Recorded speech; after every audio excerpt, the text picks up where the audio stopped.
এবারে নজর রাখবো সন্দেশখালীর দিকে। সন্দেশখালীতে সিবিআই তল্লাশিতে অস্ত্র উদ্ধার, এই ঘটনায় ইতিমধ্যেই চাঞ্চল্য ছড়িয়েছে।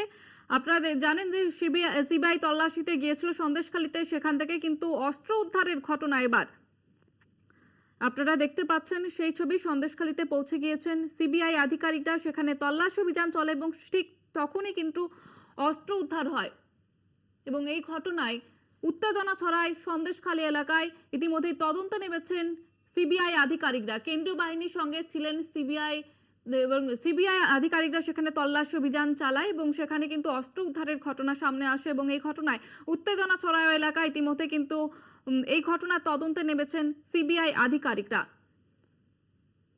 বাড়ির মেঝে ঘুরে উদ্ধার হয়েছে বিপুল পরিমাণে অস্ত্র। যেমনটা আপনাদের জানাচ্ছিলাম, সন্দেশখালীতে সিবিআই তল্লাশিতে গিয়ে সেখানে অস্ত্র উদ্ধার হয়েছে। এ বিষয়ে আরো বিস্তারিত জানবো, সরাসরি রয়েছেন আমাদের প্রতিনিধি সঞ্জিত চক্রবর্তী। সঞ্জিত, কি জানা যাচ্ছে ঠিক?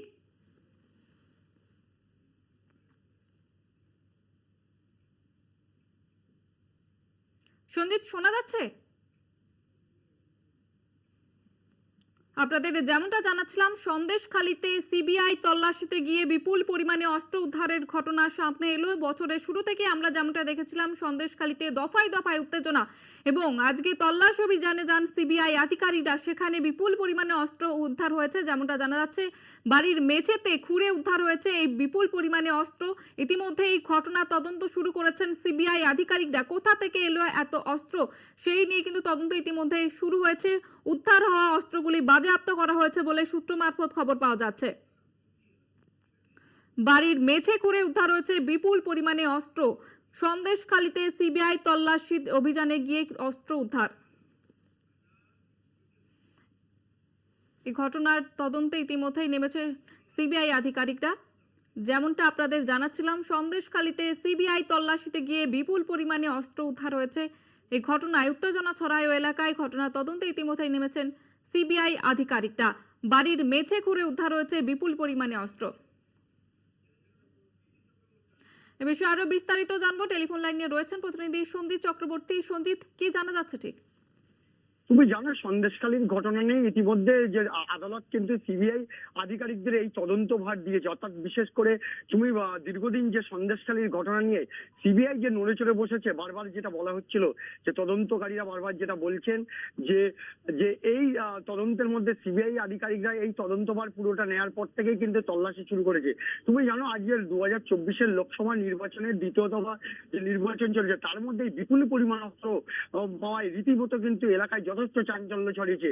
একদম শেখ শাহজাহানের যে ডেরা 5ই জানুয়ারির পর থেকে প্রায় 141 দিনের মাথায় আজকে 24শে এপ্রিল, অর্থাৎ দ্বিতীয় দফা ভোট চলাকালীন এখনো 5 দফা ভোট রয়েছে। তার মধ্যে এই বিপুল পরিমাণে অস্ত্র, অর্থাৎ তৃণমূলের 50 সদস্য, অর্থাৎ আগারটি সরবেরিয়া গ্রাম পঞ্চায়েতের যে তৃণমূলের 50 সদস্য হাফিজুল খাঁ, তার বোনাই অর্থাৎ তার আত্মীয়, বিশেষ করে তার ভগ্নিপতি তার যে আবু তাহের মোল্লার বাড়ি থেকে আজকে সকালবেলা 7 সকালে সিবিআই আধিকারিকরা যখন সিআরপিএফ এর জওয়ান নিয়ে যখন ঘটনাস্থলে আসে এবং সেই মল্লিকপুর এলাকায় তার ওই বাড়ির মেঝে করে বেশ কিছু আগ্নেয়াস্ত্র পাওয়া গেছে। এখন বোমা উদ্ধার হয়েছে বস্তাবন্দি। এখন এই আগ্নেয়াস্ত্রগুলো কি আদৌ সক্রিয় কি নিষ্ক্রিয় তদন্তকারীরা দেখছে। ইতিমধ্যে কিন্তু এলাকা ঘিরে রেখেছে বিদ্যুৎ দপ্তরের আধিকারিকরাও রয়েছেন। পাশাপাশি গোটা প্রক্রিয়ার উপরে নজর রেখেছে যেমন তদন্তকারীরা। এই ঘটনায় রীতিমতো চাঞ্চল্য ছড়িয়েছে ওই এলাকায়। 141 দিনের মাথায় যে বারবার যেখানে অভিযোগ বলা হচ্ছিল যে তদন্তকারীরা যেটা বলছিলেন যে এই নেয়ার পরে বারবার এই এলাকায় বিভিন্ন জায়গায় তারা সিবিআই নিজস্ব একটি পোর্টাল খুলেছে। সেই পোর্টালের মধ্যে বিভিন্ন নারী নির্যাতন থেকে শুরু করে একাধিক অভিযোগ সেই পোর্টালে তারা বন্দী করছিল। যে গোপন সূত্রে খবর যায় যে এই মল্লিকপুরে এলাকায় সেখানে বিপুল পরিমাণে অস্ত্র মজুত করা আছে, বোমা। তা আজকে 7 সকালে কিন্তু জওয়ানরা যায় ঘটনাস্থলে। এখন যেহেতু বিদ্যুৎ দপ্তরের আধিকারিকরা রয়েছে, এলাকায় বিদ্যুৎ সংযোগ বিচ্ছিন্ন করা হয়েছে, বাড়িটাকে ঘিরে রেখেছে এবং মেঝে খোঁড়ার কাজ চলছে এবং তার 100 মিটার দূর থেকে কিন্তু আটকে দেওয়া হয়েছে, কাউকে ঢুকতে দেওয়া হচ্ছে না নিরাপত্তার স্বার্থে। এখন প্রশ্ন হচ্ছে এর মধ্যে যে বোমা মজুদ এবং আগ্নেয়াস্ত্র পাওয়া গেছে সেগুলো কি আদৌ সক্রিয় না নিষ্ক্রিয়, এটাও কিন্তু তদন্তকারীরা দেখে নিতে যাচ্ছে। গোটা প্রক্রিয়ার উপরে কিন্তু নজর রেখেছে এলাকার বিশেষ করে গ্রামের মানুষ।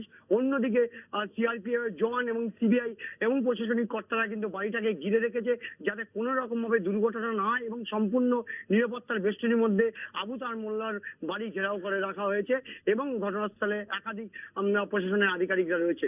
জুইতা, একেবারে ধন্যবাদ জানাবো সঞ্জিত। আমাদের সঙ্গে ছিলেন প্রতিনিধি সঞ্জিত চক্রবর্তী। যেমনটা আপনাদের জানাচ্ছিলাম, সন্দেশখালীতে তল্লাশি অভিযানে গিয়ে সিবিআই আধিকারিকরা বিপুল পরিমাণে অস্ত্র উদ্ধার করেছেন। যেমনটা জানা যাচ্ছে, তৃণমূল নেতার আত্মীয়র বাড়ি থেকেই অস্ত্র উদ্ধার হয়েছে এবং উদ্ধার হওয়া অস্ত্রগুলি ইতিমধ্যে বাজেয়াপ্ত করেছেন সিবিআই আধিকারিকরা। আমরা জানেন যে সন্দেশখালী কিন্তু বছরের শুরু থেকেই দফায় দফায় উত্তেজনা ছড়ায় সেখানে, এবং ইতিমধ্যেই তদন্ত করছেন সিবিআই আধিকারিকরা। সিবিআই আধিকারিকরা আজকে সেখানে তল্লাশি অভিযানে যান এবং সেখান থেকে বিপুল পরিমাণে অস্ত্র উদ্ধার করেন। তৃণমূল নেতার আত্মীয়ের বাড়ি থেকেই কিন্তু এই অস্ত্র উদ্ধার করা হয়েছে। তার বাড়ির মেঝে খুঁড়ে উদ্ধার করা হয়েছে বিপুল পরিমাণে অস্ত্র, এবং উদ্ধার হওয়া অস্ত্রগুলো ইতিমধ্যে সিবিআই আধিকারিকরা বাজেয়াপ্ত করেছেন। ঘটনায় চাঞ্চল্য ছড়াই পড়ে ওই এলাকায় এবং এই ঘটনার তদন্তে সিবিআই আধিকারিকরা। আপনারা দেখতে পাচ্ছেন সেই ছবি। ইতিমধ্যেই তদন্ত চলছে সন্দেশখালী কাণ্ডের, এবং আজকে সেখানে যান সিবিআই আধিকারিকরা, সঙ্গে ছিলেন কেন্দ্রীয় বাহিনীর আধিকারিকরাও, এবং সেখানে গিয়ে তদন্তের জন্য কিন্তু সেখানে এক তৃণমূল নেতার বাড়িতে পৌঁছান এবং সেখানে তার বাড়িতে মেঝে খুঁড়ে উদ্ধার হয় বিপুল পরিমাণে অস্ত্র, এবং এই উদ্ধার হওয়া অস্ত্রগুলো ইতিমধ্যে বাজেয়াপ্ত করেছেন সিবিআই আধিকারিকরা।